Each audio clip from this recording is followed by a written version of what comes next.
Welcome to Sacerdotus Hangouts, the broadcast that answers doubts about God, the Catholic Church, science, philosophy, and other worldly topics figured out.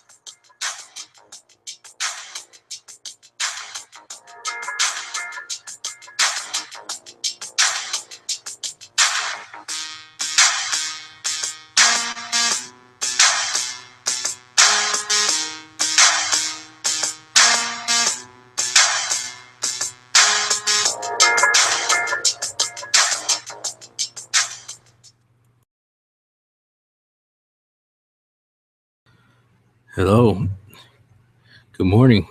Welcome to Sacerdotus Hangouts. On today's Hangouts, I'm going to dedicate it to discussing The Walking Dead, God, and ethics, and how they all relate. And this broadcast is not about endorsing any specific religion or Catholicism or not. It's just a free thinking format analyzing the three concepts, the three things of the title, and just playing around with it, coming about different conclusions and whatnot.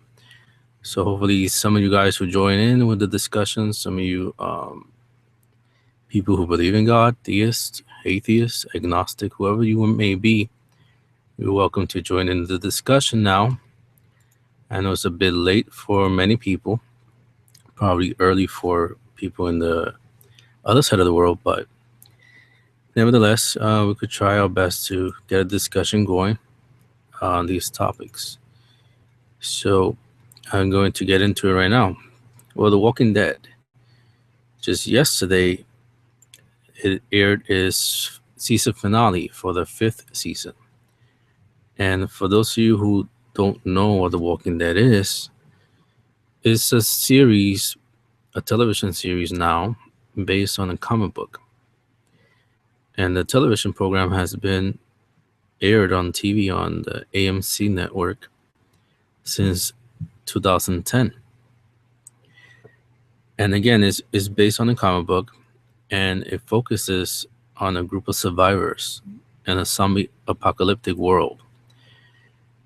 So pretty much a virus is spreading around, causing dead corpses to reanimate and feed off of living things. And also, we learn later on in the show that all of humanity is infected with this virus, including those that are living. So when the people that are living die, they become one of these walkers or zombies or biters, as one of the characters called the Governor used to describe them as. And this show pretty much feeds into the imagination of the fascination that human beings have with death and different kinds of ideas regarding death and what does death really mean and whatnot. And The Walking Dead, I like it not only because I'm the nerd type, I like reading comic books and whatnot, but I like it because there's a lot of philosophical themes in the show and in the comic book. There's a lot of philosophical, a lot of religious, theological themes in it. I'm not sure if that's put in there intentionally or it's just part of the way it comes out. But in the first season, we were introduced to the character, the main protagonist of the show, the comic book, Rick Grimes, who's the sheriff's deputy, and he finds himself in the world. He wakes up from a coma after being shot, performing his duties as a law enforcement officer. And he's in a coma. He wakes up, and he notices that things look weird. Everything around him is different. Everything around him is messy. I mean, it looks like a hospital, of course, but it's messy. It looks like a war zone. Things are damaged and whatnot. And he's confused as is because he's just happened to wake up out of a coma. But he also is even more confused because of the way the hospital looks. And then later on, as he ventures out into the neighborhood and sees that it looks like a war zone. Now, while he leaves the hospital, he starts walking through the neighborhood. He notices all kinds of army military vehicles all over the place, and dead corpses laying around, and there's nobody around, no living soul around to approach him, no doctors, no nurses, or anyone that works in the hospital. And despite seeing the army vehicles outside, he sees no soldiers or commanders or whatnot, nothing at all. And he instinctively heads home because obviously, why would he stay there in the hospital?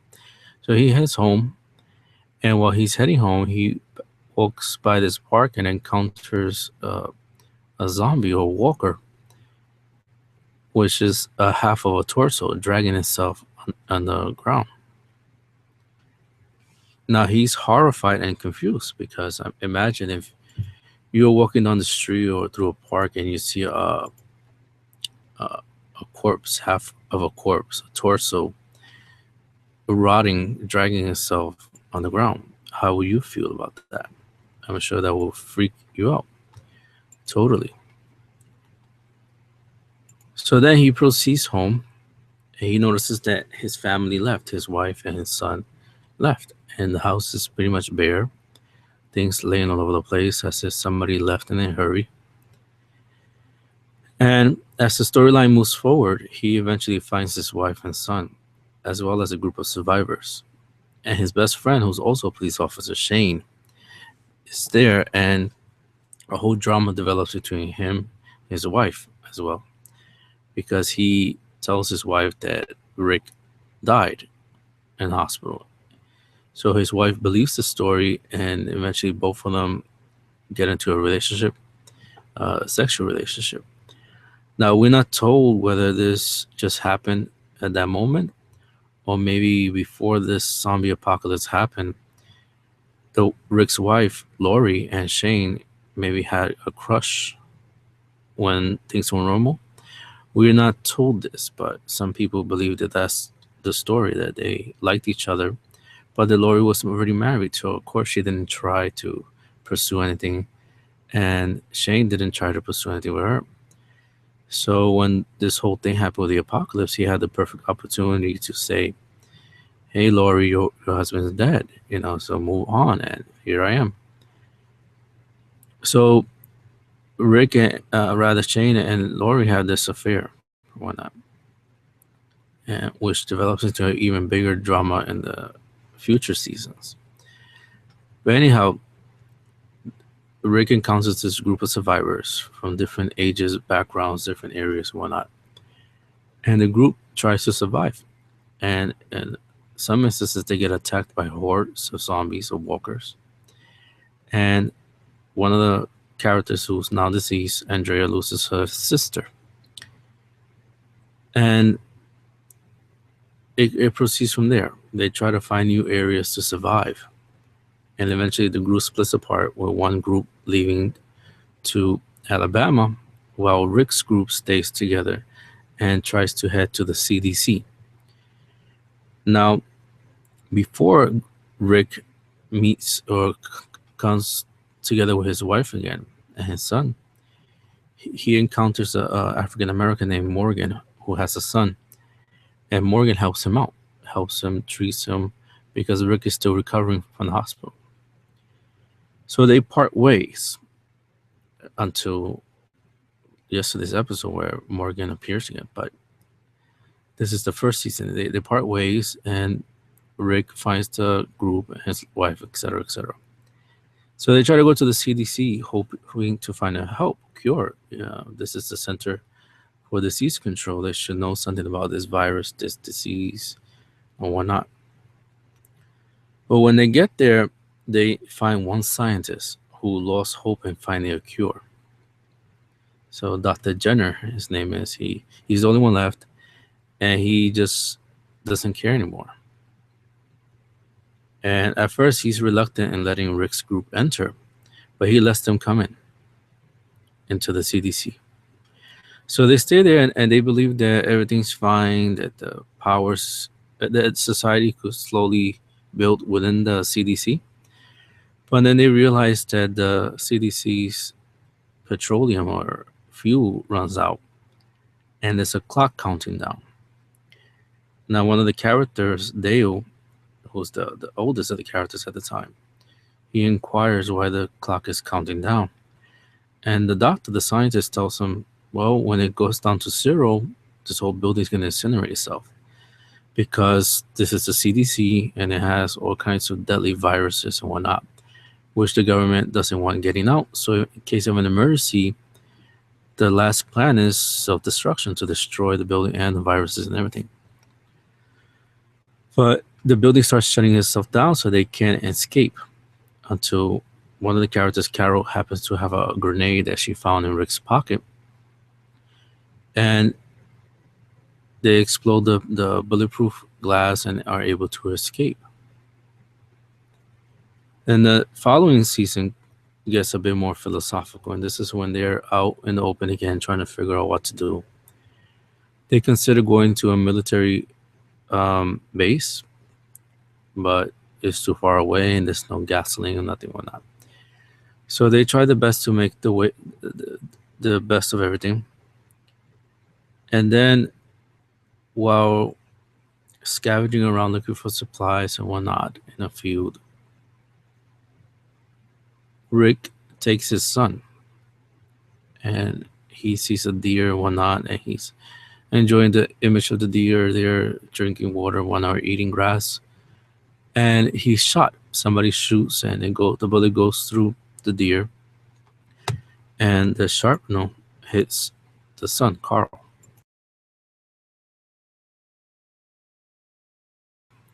So of course Rick and Shane are panicking and whatnot. So then the guy who shot them, whose name is Otis, he takes them to a farm nearby that's run by a guy named Herschel, who's a veterinarian and a farmer, and who is deeply Christian. So Herschel tries his best to take care of Carl.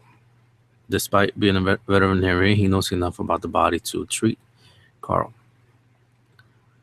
So while there, that's where it continues the next season based on that area of the farm, Herschel's farm. And at the same time, Carol, who is one of the characters I mentioned before, she has a daughter, and the daughter wanders off, and they try to look for her, and she's nowhere to be found. So the whole season is pretty much spent on trying to figure out what happened to this girl, Sophia. So anyhow, the group comes back. They all end up in this farm, and they start getting comfortable with it. Now Herschel doesn't feel very at ease with these people living there, so he tries to get them to leave indirectly, saying, well, I hear you're going to this base or not, pretty much giving them indirect remarks that, you guys have overstayed your stay. So this is when the philosophical ideas really start taking hold during this season, I believe, because as Herschel tries to take care of Carl,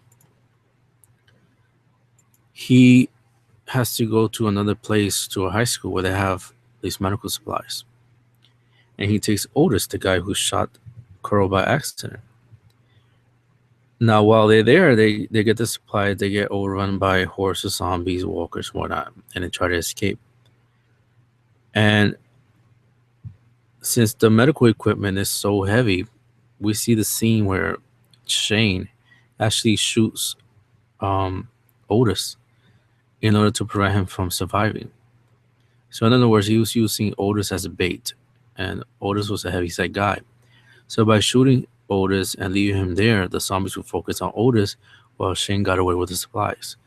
So we see the first ethical dilemma situation there. How many of us who will harm somebody else or kill somebody else to save ourselves? So we see the first instance of ethics in the series of making that decision. And this is part of what's called utilitarianism, which was begun by 19th century English philosophers and economists Jeremy Bentham, and John Stuart Mill. And basically what they try to argue is that in order to find happiness, to have right living, to be virtuous and whatnot, we had to base things or make decisions on utility. What's the best thing to do, the more logical thing to do. And they develop different a calculus, a form of calculus of deciding what's the best action. And we see this also in Star Trek with Spock. The needs of the many outweigh the needs of the few. That's utilitarianism. And also with the trolley dilemma. There's a trolley coming, and you have the choice of saving one person over the other. Who would you save? So here in The Walking Dead, we see this played out, this utilitarianism, the idea that we had to weigh things in a certain way, use a calculus to decide which one is a better decision and which one is less. And the one that's less is the one we ignore, and we go with the best decision, even if it means hurting somebody else or killing somebody else or whatnot. And think of it as if there's a fire and you're trying to escape and you shove somebody away from you so that you could go to safety while the person falls and gets burned or whatnot. So you're saving yourself. So this is utilitarianism. So we see that in The Walking Dead, in that episode where Otis is left for dead by Shane in order to survive the trip of getting the supplies and whatnot, in order to save Carl. Then, while they're in this farm with Herschel and whatnot, things get even more complicated. Because it's later discovered that Herschel, he's like I said, he's very Christian. So there's a part in the episode, in the season, where he's having a conversation with Rick. And Herschel, since he's a Christian, he's trying to explain the whole thing that's going on with the zombies as part of God's plan. That God is resetting nature is correcting itself and whatnot. And Rick is more of a skeptic. He's not buying into it. Now, Herschel believes this not only because he's a Christian, but because he hasn't really been exposed to the outside world. He's been in this farm all this time, and he saw the news reports of everything going on. And he saw when the broadcast stopped and whatnot. But he never was out there encountering these hordes of walkers, or never saw these dead bodies reanimate. He never got to experience that. So he's a bit naive in that regard, and he's applying his Christian ideas to that. That this is God's plan.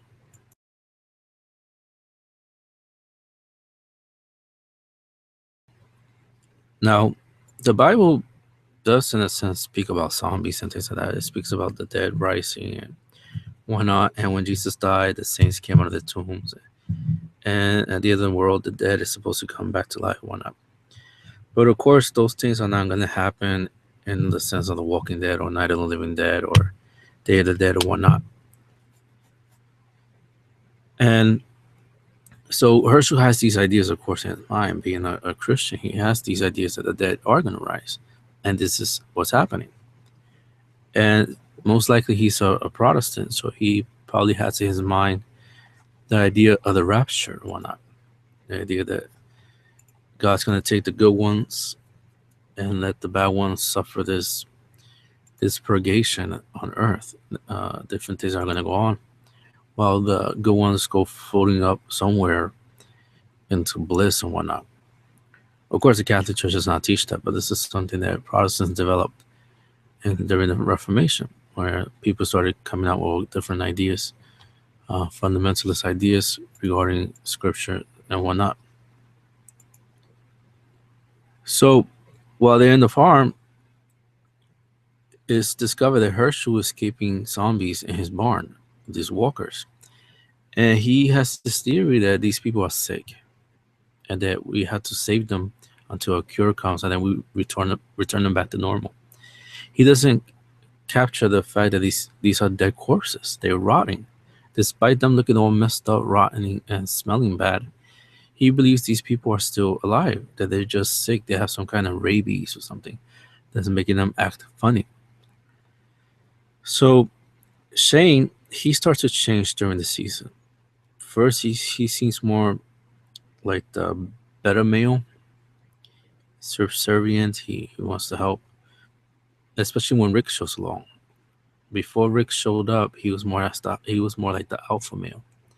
But when Rick shows up, he becomes the second to Rick. But there is a season he gets more aggressive, especially after leaving orders for dead with the walkers in the town. He shaves all his hair. He looks different. He looks more aggressive, meaner, and whatnot. And when he learns that Herschel has walkers in the barn, he has enough, and he breaks down the doors and he lets the walkers out. He starts shooting them one by one, and the rest of the group starts shooting them one by one. And of course, Herschel's upset because he feels that these people are sick. And one of the main reasons why he doesn't want these zombies killed is because his wife is one of them, and a son and other neighbors from local farms were in there in zombified form. So he felt they were still alive somewhere and they could be rescued.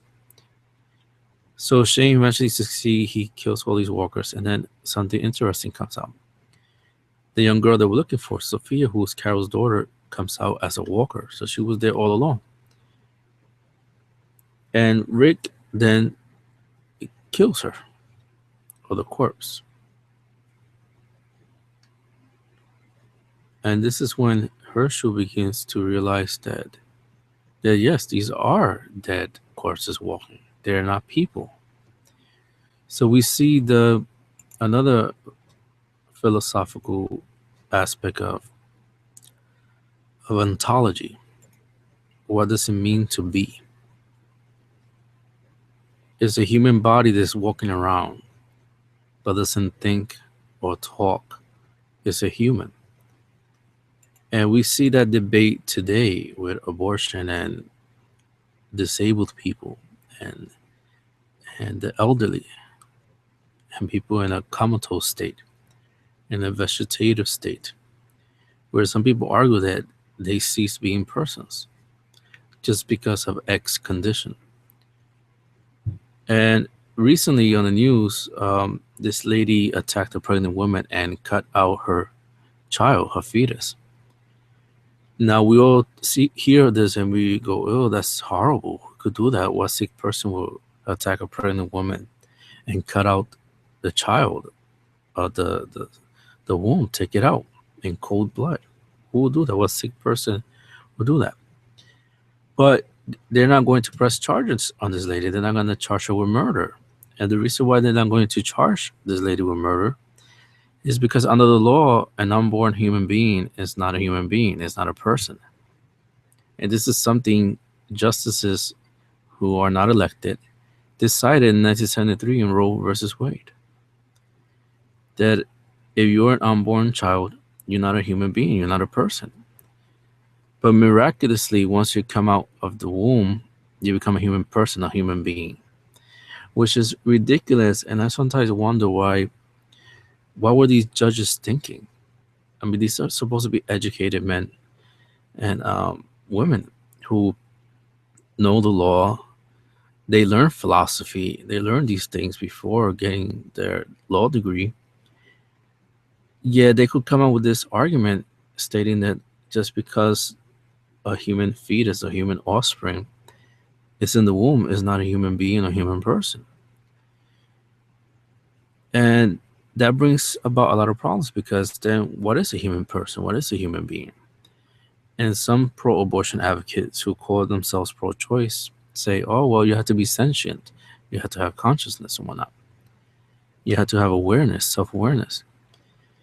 But then what about infants who struggle with what's called object permanence, where whenever they turn away from something, or if you cover your face in front of a child, they start crying because they think that you literally disappeared because of object permanence. Their brains are not capable of processing the 3D world, 3D reality. So obviously infants are not completely cognitively aware of their surroundings. They're not truly sentient in that regard, self-aware. Does that mean they're not persons? They're not human beings?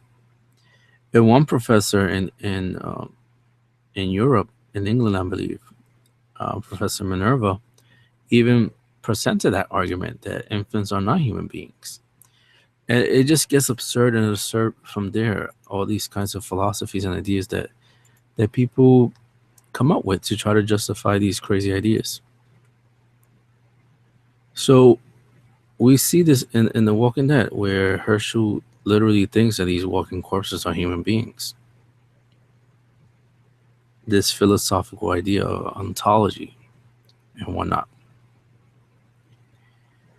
Then after Herschel gets his reawakening and whatnot, he starts losing faith because he starts to realize that maybe God did abandon everyone. Maybe God doesn't exist.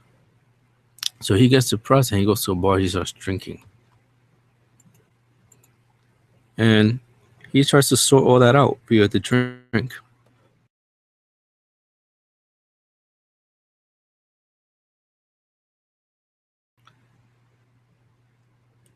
And while he's there drinking, trying to sort things out in life or whatnot,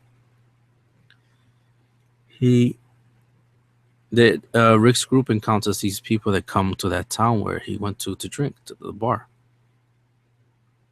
And they try to avoid these people because they don't know who they are.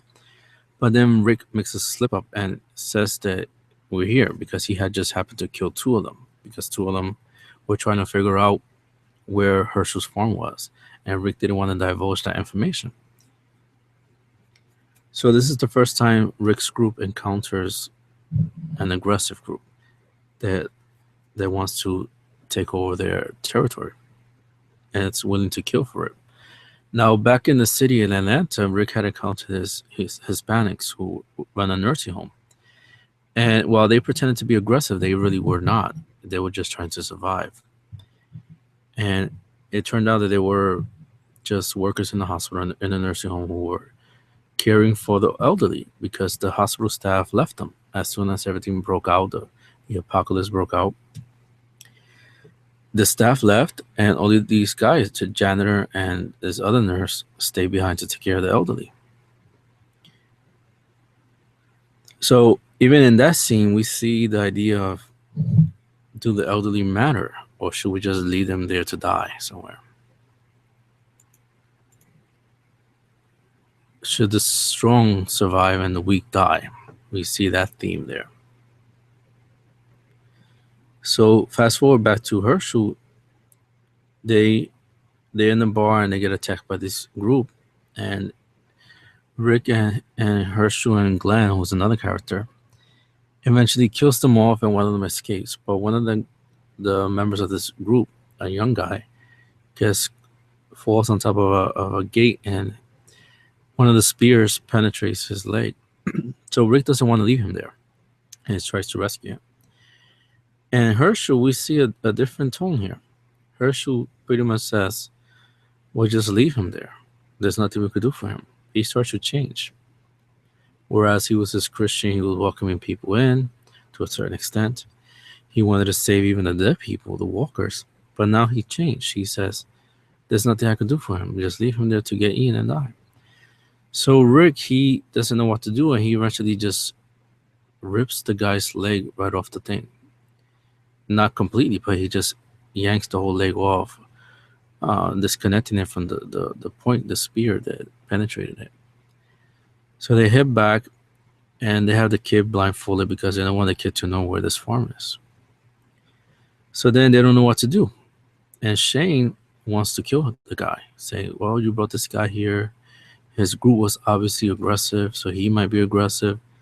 He might escape and go and tell them where we're at. They'll come and try to kill us and so forth." So they want to execute him. And then there's this very powerful scene where one of the eldest character that was there before, Dale, he gets teary-eyed because they have a meeting at the house with Herschel, and he tries to save this kid's life. He says that we're human and we don't kill each other, that's not how it is. And the rest of the group is saying, no, things change. We have to kill him. We have to survive. So he's there in disbelief, in tears of how society has changed. then now it literally is survival of the fittest. So they eventually decide to kill him, to kill the young guy, to execute him. And even Herschel agrees with it. He doesn't come out saying, well, I'm a Christian, we're not supposed to kill. Because he has this awakening that the world is changed and whatnot. Now, eventually they don't kill him, but Shane does. And Shane, by this point, he starts to lose it. And he's so enraged by Laurie not paying attention to him anymore, because of course Rick is there, that he gets very jealous, maniacal, and whatnot. And he leads the young guy, whose name is Randall, he leads him out into the woods and kills him there, leaves him there. And then Shane slams his face into a tree to make it look like if Randall attacked him. So then he comes back to the farm and he gives the story saying, well, he attacked me, why not? But the story didn't add up because this was a young kid and Shane is a police officer and he's way bigger. So how could a young teenager take down a police officer and go running away, especially a big, taller one? So they start to notice that things don't add up. But the whole intent was that Shane wanted to lead Rick out so that he could kill him. And that's when Rick realizes what's going on. And Rick manages to convince Shane to put the gun down. And while he does, Rick stabs him in the heart and kills him and tells him, you made me do this. Things were fine within us. But you lost control and you wanted to hurt me. So I had to defend myself and my family. And Carl is there. He's witnessing this. And he witnesses when Shane comes back as a zombie. And he's the one that shoots him down. And then what happens is that in the background, we see millions of zombies coming towards Herschel's house. And that's where that season ends. And the season continues with the zombies coming and literally taking over the farm. And Rick's group and all of them try to fight them off. And one of the characters, another farmer, young boy, gets killed. He gets eaten up. And they pretty much abandon ship, so to speak. They leave the farm because there's nothing they could do. And in the process, they lose one of the characters, Andrea. They think that she dies because a zombie falls on her as she kills him. But she escapes into the forest.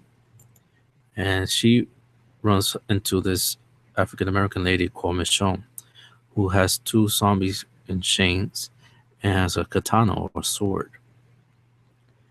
So the rest of the group flees. They go back to the highway where they had met before where they were settled before Carl got shot.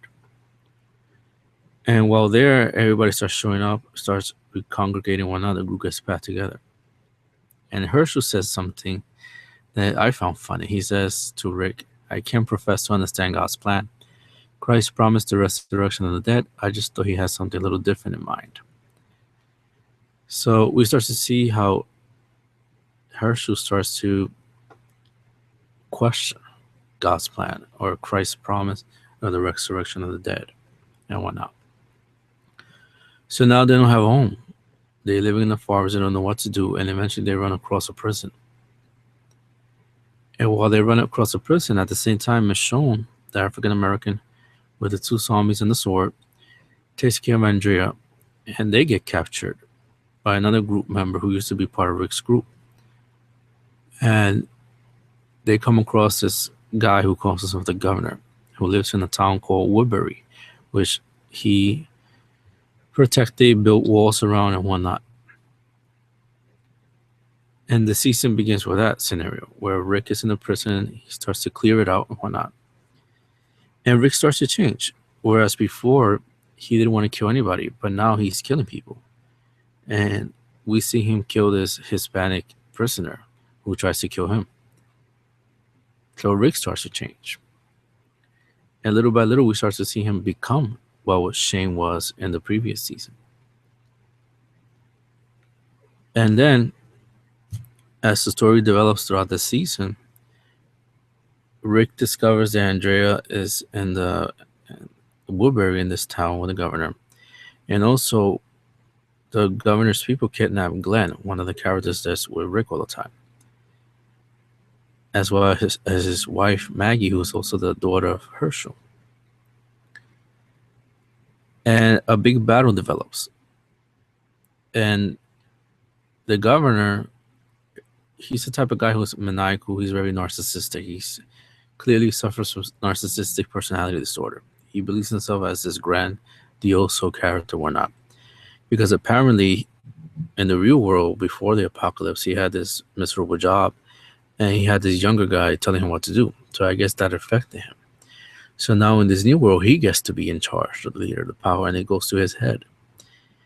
And he's also like with Herschel, he has his daughter in a closet because his daughter is a walker zombie. So he feels that she's going to get cured, or he keeps her around, even feeds her parts of people. So we see how psychotic this governor is, whose name is Philip. Now, Michonne cannot stand this guy. The moment that she sees him, she cannot stand this governor guy. She has a big problem with him. And there's a scene where they get into a fight, a battle.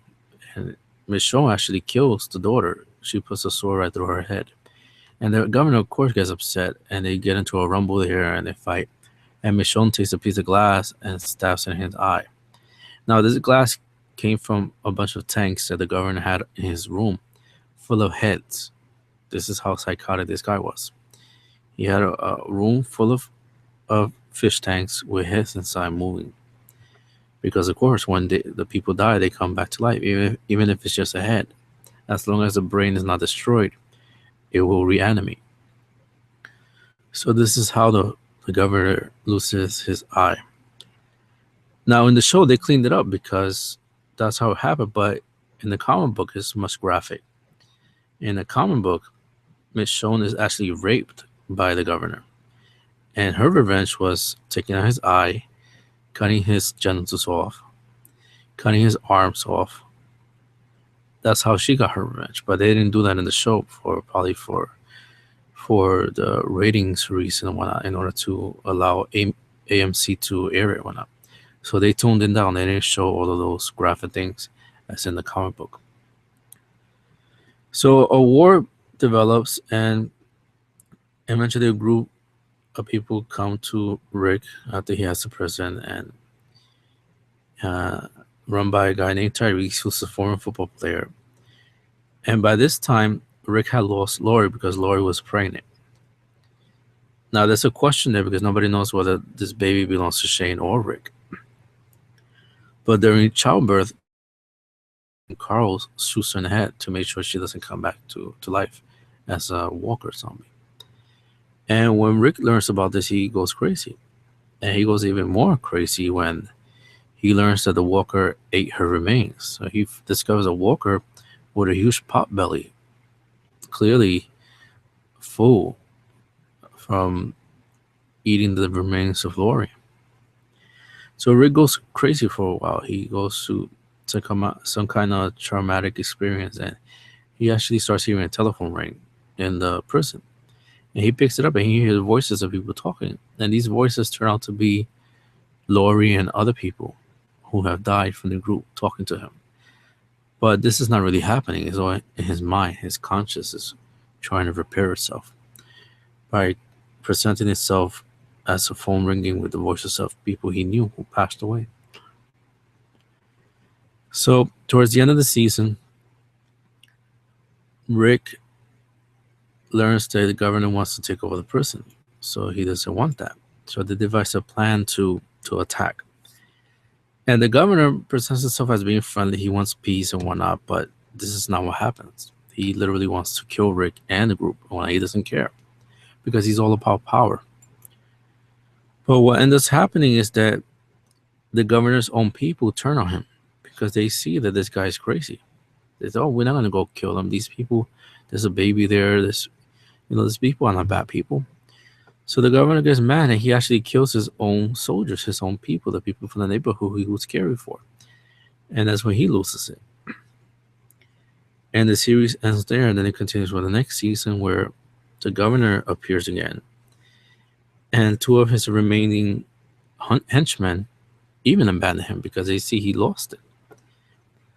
So he starts wandering off the governor, and he encounters his family. And he sees a little girl, and he falls in love with a little girl again. He thinks it reminds him of his own girl. So he becomes almost like a father type to this girl. And we see that he seems to be changing. He seems to be turning into a good guy. But then he convinces the family to leave the apartment they're in, and they go into another place, and they encounter a group, a camp. He befriends them because he realizes that one of his henchmen is the leader of that camp. But then, since he's so maniacal, he's so power hungry, he kills the henchman because the henchman tells him that he's the one in charge now. So remember, the governor didn't like that in the real world before the apocalypse that a young guy was bossing him around. And then this guy now, who was his second hand or his right hand, is now his boss. Of course, he wasn't gonna like that, so he kills him, and he takes over the camp. And since he's so maniacal, crazy and whatnot, he goes after Rick's group. He convinces this group that Rick's group is dangerous, that Rick was the one that killed his daughter and attacked Woodbury and whatnot. He makes up a complete lie, trying to convince these people to join him in this crusade, so to speak, against Rick. So what happens is that Rick is in the prison. He feels that he thinks that the governor disappeared for good and whatnot, and it's not going to be a threat or whatnot. But in reality, the governor is still out there. He's actually stalking the prison, and he captures Herschel and Michonne. But at the same time, Rick is having a problem in prison because the people start getting sick with this flu type virus. And the flu virus kills them within weeks or days. They start bleeding through the eyes because of lack of oxygen and so forth. So he's struggling with that. He's pretty much losing people back and forth because of this virus. But Herschel manages to find a cure and everything whatnot, and then he gets kidnapped by the governor. And the governor comes, and he has this tank and this new group of people that he came across with.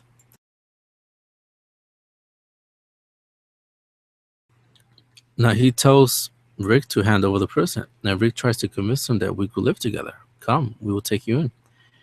But the governor doesn't want to hear it. And then he seems to be, at one point, convinced. But then he says, no, liar. And he cuts off the head of Herschel.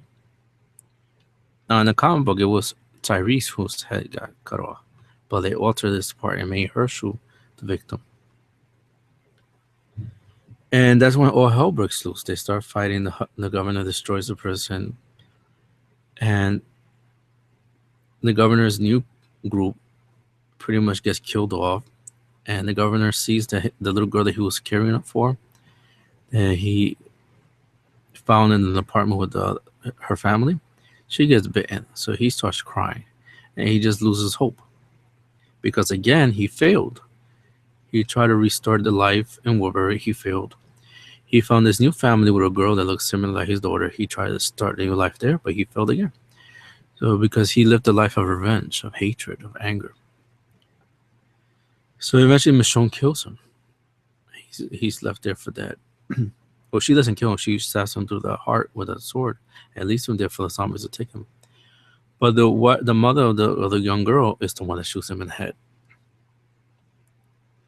So then the Rick's group gets scattered, and this is where the next season comes in, where everybody's scattered and they start taking different episodes to tell the story of what each character is doing as they try to come together. And eventually they all come together. They meet this new group of people who were coming from Texas to Washington. And there's a guy named Eugene who claims to be a scientist that he has to cure, and that we have to go to Washington to cure everything. In reality, he's lying. He's not. He's just trying to get a free ride to Washington to survive. So they meet with this group, and eventually they get captured because they go to this place called Terminus. And this place, Terminus, is constantly making radio broadcasts saying that this is a place to survive. This is a sanctuary. You'll be safe here. But in reality, these people were cannibals. So whoever went there, they were caught and killed and eaten.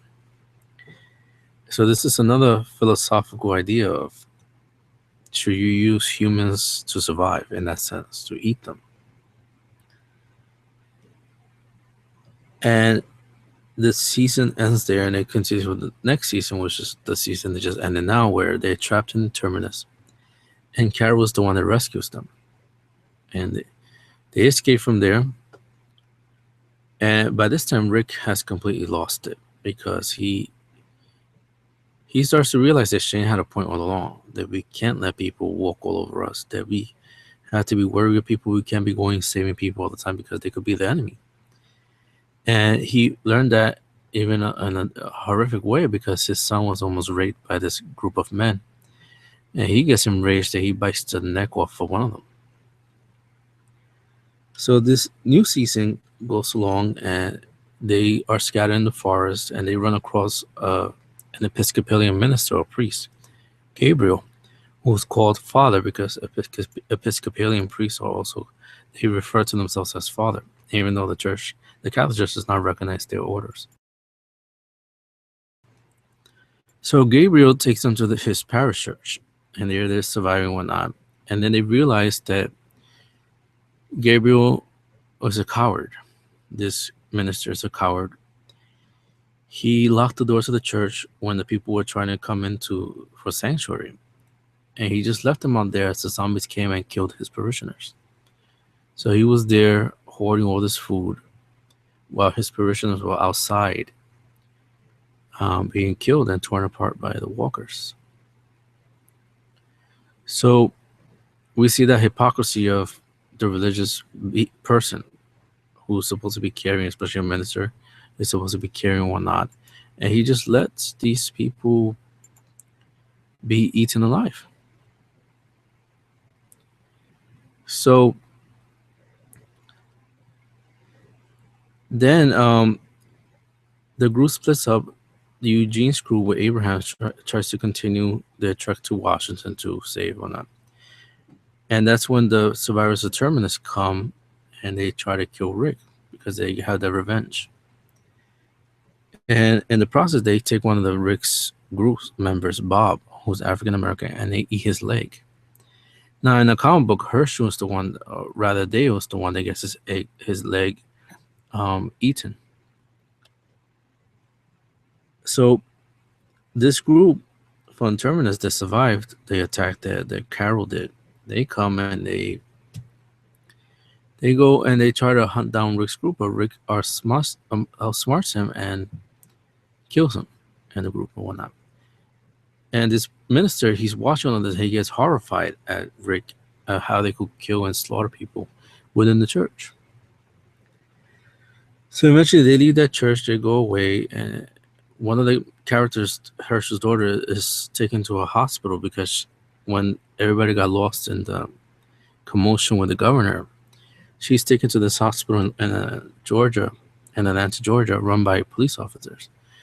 And these police officers are also maniacal. They're very authoritative and whatnot. And when they learn that she's dead, they try to rescue her, but one of the police officer makes an agreement to release one of theirs for because Rick had captured one of their police officers. So they try to negotiate. You give us Herschel's daughter and Beth, and we will give you the police officer. So they make the exchange, but then the police officer still kills the girl and shoots in the head. So then all hell breaks loose, but Rick decides to leave the other people alive and just kills this one crazy police officer. So the storyline continues in the fifth season, and they eventually make the trek. They leave Georgia and they make the trek. And while they're making the trek up north towards Washington, they come across this guy named Aaron, who is a homosexual, and he has his partner Eric. And Aaron starts making him promises. The group, Rick's group, starts making him promises that he has this place, this location in Alexandria, where there's homes and you could live free and have your own things and whatnot, but that he has to test the people first. So eventually Rick falls into it. He says, okay, but you better not be lying to us, because again, by this time, Rick is suspicious of everybody. So we see a complete transformation of Rick Grimes, where he's this gullible guy.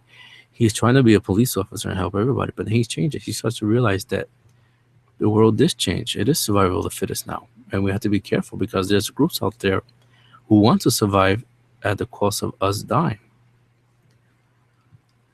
So they start heading north, and they eventually reach the place Alexandria, and they meet the lady Deanna, who's a former congresswoman. And the story starts developing now. This last couple of episodes there, and while there, they get to clean themselves up after being out in the wilderness, starving and dirty and whatnot. They get to live some kind of normal what they were used to before the apocalypse. But then they start feeling weird because then, since they were used to being out there and killing zombies and whatnot, they feel weird being in the neighborhood again, like if nothing happened. So then it leads up now to this finale yesterday, where Rick kills one of the members there who was beating up his wife, and Rick eventually is going to take over Alexandria because these people in Alexandria are like children. They don't realize what's out there in the world because they haven't experienced what Rick and his group have. So they think that things are puppies and kittens, flowers and candies. They don't realize the governors out there or the crazy people out there trying to kill to survive. They don't realize the zombies out there, the herds, the things that happen because they are enclosed within this wall in Alexandria, this neighborhood. So the season finale ended on that. Rick is finally going to take over the group and whatnot, and we shall see what happens in the next.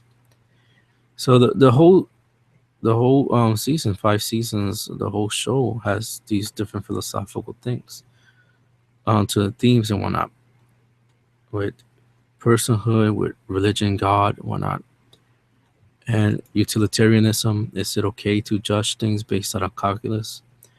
The needs of the many, do they outweigh the needs of the few? These things are presented in a storyline in The Walking Dead.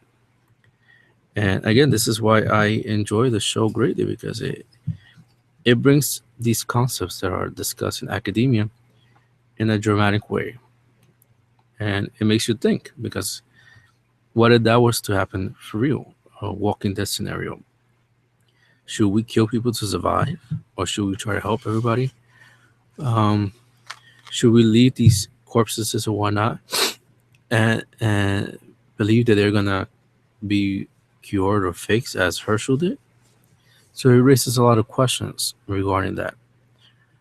Now, in regards to God, there's an interesting episode in the season that just ended where the minister, Gabriel, starts losing faith, and he takes off his collar and he burns it because he seems to realize that, why would a good God allow this to happen? This apocalypse, this dead people coming back to life and eating other people, and then human beings just going crazy and killing one another in order to survive. Why would a good God allow this? And this is brings up the power, the problem of evil. Whereas God is seen as an uncaring God, He doesn't care about humanity. He just left it there abandoned and whatnot, and so forth. And we see this in the whole situation with atheists, especially, and skeptics who love to judge God, especially the so-called God of the Old Testament. They seem to think that these are two different gods. That one God is this evil God in the Old Testament, just committing genocide or having people commit genocide, and then he all of a sudden turns into this love your neighbor type of character in Jesus Christ and whatnot.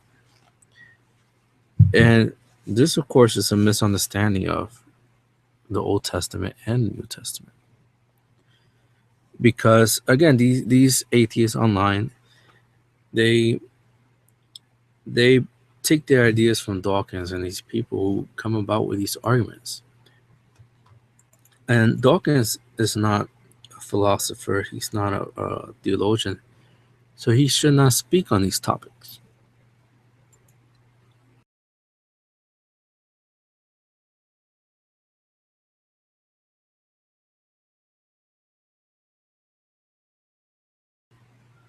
Because these are heavy topics that involve a lot of study, a lot of a lot of investigation before you could come out with all these different conclusions, claiming that God is evil or not. And what I say to people that have a problem with God or whatnot, in regards to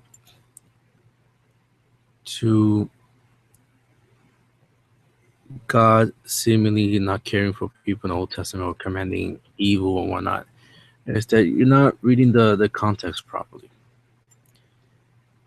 The Old Testament was written in a way that encaptures the culture of the people. This is one of the things that attracted me to religion, to Catholicism, to the Bible as an atheist, is that the Bible is the only holy text, so to speak, because there are texts out there from other faiths that are called holy and have their own creation stories and whatnot. But the Bible is more interesting, in my opinion, is because it's the only book that encaptures humanity and the human behavior, human ideas, and how we see justice. Not only now, but not only in the general sense, but in the past. We start to realize how people thought back in the days, their sense of justice and whatnot. And this is what gets atheists a lot into trouble, is the concept called presentism, where they read the Old Testament and they interpret the Old Testament based on the ideas, the ethics, the morals, the understanding of justice of now, or the present. So then they go and they criticize, oh, God is evil, the Israelites were evil, and that were evil. But they don't realize that God was speaking to the people who thought in a certain way. So he had to speak his message in a relatable way so they could understand him. This is why he told Abraham to sacrifice Isaac. Because guess what? That's what the people did back then. They used to sacrifice human beings to gods. So God, knowing humanity, knowing what's going on, spoke in relatable terms. If you love me, you have faith in me, sacrifice your most treasured thing, your son. So God used the idea, the concept of sacrifice, not because he wanted Isaac sacrificed or killed, but to communicate, to be relatable to Abraham. And the same thing throughout the rest of the Old Testament. So we see God saying to do this and do that and to defend yourself, because that's what was the form of justice of defense back then. Remember, we're not talking about societies like today where you have armies and the Congress has to approve a war. They didn't have that. You were out somewhere in the desert in the field, and if somebody attacked you, you had to defend yourself and kill them. It was barbaric, but that's how things were back in the days. So we had to judge, we had to read the Old Testament and the stories in that light of the context of how people live, thought, the ideas of justice, and whatnot. Now, I'm going to see if I could find some examples of how atheists misinterpret the God of the Old Testament and calling him evil or whatnot.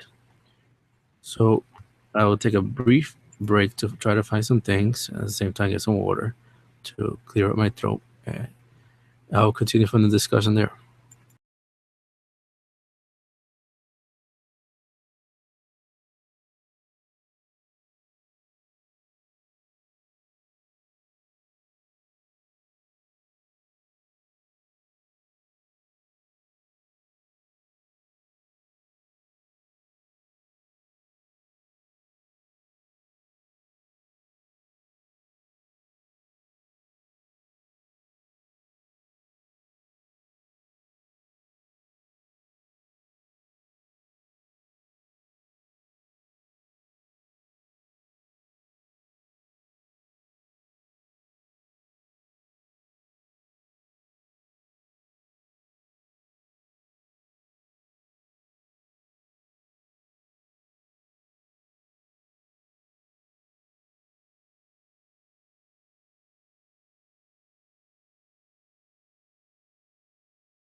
So what I'm back now. So what one of the things that I received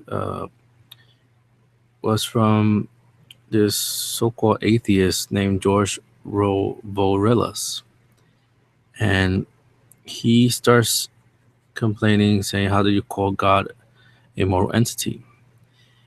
And he goes on a tangent, saying, "Would you, for instance, kill kittens because their mother scratched you?" And also the concept of original sin and so forth. Proposing, he writes, notice that the concept of original sin is essentially immoral, proposing as it does that all humans are tainted for one supposed crime they had nothing to do with.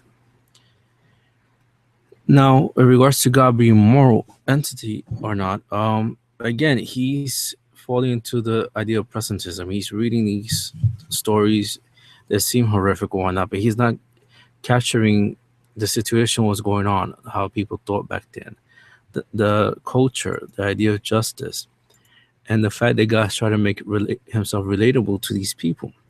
And he's also ignoring the fact that the prose, the allegorical factor of different parts of the Bible, trying to tell a story in regards of how humanity is coming away from that savage way of life into a more moral life, more godlike. So after Adam and Eve were kicked out of the garden, society, humanity just went on its own, and it just lived barbarically. And we are told that story of how they started developing different idols, gods to worship, whatnot. They were killing each other, sacrificing each other to different gods. And then God appeared and started to slowly guide the process through Noah, etc., etc., etc., etc., Abraham, and so forth. Guiding the process, preparing the way when He comes in the second person of the Blessed Trinity, Jesus Christ. So this is in fact all moral because He still cares for the human race. Now He does it in a way that doesn't interfere with free will. I think that's the problem that the atheists have, is that they seem to think that God's going to just stop everybody from doing evil. Yes, He could do that, but He won't do that because He respects free will. And in regards to would you kill kittens because their mother scratched you, that doesn't make any sense at all. And we have to remember what the word kill and how it's applicable to different people. When you kill a chicken to eat a chicken, it's not the same thing as killing a human being. Because a chicken is not a person, it doesn't have a soul. So if you're killing a chicken to ingest it, while the act is interpreted as a bad, it's still a good because it's to nourish yourself, because you're not killing a human person. And the intent to kill is for survival, and it's justified because it's not a human person, it's not a human being. You're not killing another human soul. And with God, when you say that God kills somebody or not, you can't apply the word kill in the same sense as with killing an animal or human animal or non-human animal, because we're dealing with a whole different concept. A God is something superior than a human and a non-human animal. And the fact that we come from this superior being is not killing. When God does something, when God takes a life, that's exactly what He's doing. He's taking a life back because it belongs to Him. Now think of it this way: the Mona Lisa was painted by Leonardo da Vinci. It's his work. He created it. He made it. Now, if he paste a mustache on the Mona Lisa or destroys it or burn it, we can't accuse him of being an arsonist or vandalizing his own work, because it belongs to him. It's his. He did it. He could do whatever he wants with it. The same with God. Everything was created by God. He could do whatever he wants with it. And in regards to human life, we are His breath, as we're told that God breathed life into Adam. The ruach in Hebrew, the breath. And the scriptures and the Psalms and so forth describes human life as mere breath. We have that breath of God, the Spirit of God within us that makes us the image of God, the living soul. It belongs to God. It doesn't belong to us, because if it belonged to us, then we decide when we are born and when we die. We do not decide that. None of us are out somewhere in limbo and say, okay, I'm going to be born on this date and I'm going to die on this date. None of us do that. We don't decide that. We're born when we're born, we're conceived when we're conceived, and we die when we die. Because God is the one that decides that. There's a time and a place for everything, and it's all decided by God. So you cannot make that conflation of the word killing or murder with God taking a life, because when He takes a life, it's not permanently gone because He could restore the life. It's His life, it's His breath. It belongs to Him. So God cannot kill people in the sense that another human being kills another human being. He's just taking back what's already His. Now, to the concept of original sin, George here obviously doesn't know what original sin is. He's confused about it. And I don't blame him, because a lot of atheists do suffer from this ignorance, that they hear these misconceptions of religion and doctrines and whatnot, and they don't bother to really research it and look at it from the source to really understand what it's about. Original sin is what it is. Your first sin, original sin, the disobedience of Adam and Eve. Now, we are all tainted. Yes, we all have this sin, but it's washed away at baptism. So when we get baptized, it's washed away. But what remains is the damage this sin causes. And that damage is what we call actual sin. And the reason why it's called actual sin is because of the first three words, act. We had to commit it. So original sin is not that Adam and Eve screwed up and then we all had to pay for it. No, original sin means that Adam and Eve screwed up. We inherit that screwed up effect, so to speak, just like we will inherit genetic mutations. But baptism erases the original sin. But the original sin already did its damage in our souls. Because again, remember Adam and Eve, their eyes were open. They realized they were naked. So that effect is passed on towards us, to all human beings. We realize that we are human beings. We could think. We're capable of intelligence. We're capable of good and evil. And the damage is there within the soul, which opens up what's called concupiscence, or the desire to do evil, the attraction of finding evil or bad things good. That's what continues into the human being, that damage that original sin causes. And that damage is what brings us to actual sin, the sin that we commit ourselves with our own will, our own conscience, with our own free thought. And depending on the gravity of the sin, it's either venial or mortal.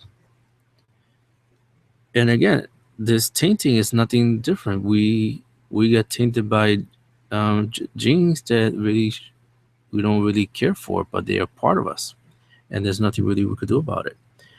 Recently, an actress, Angelina Jolie, I think her name is, she had her breast removed, and now she had her whole fallopian tubes and ovaries removed because she has a specific gene that predisposes her to cancer. And there's a high risk that she might develop cancer. So she figured out that let me just remove everything to prevent it from forming. So now the cancer doesn't have anywhere to form in my breast or in my fallopian tubes or ovaries. So let me just remove them.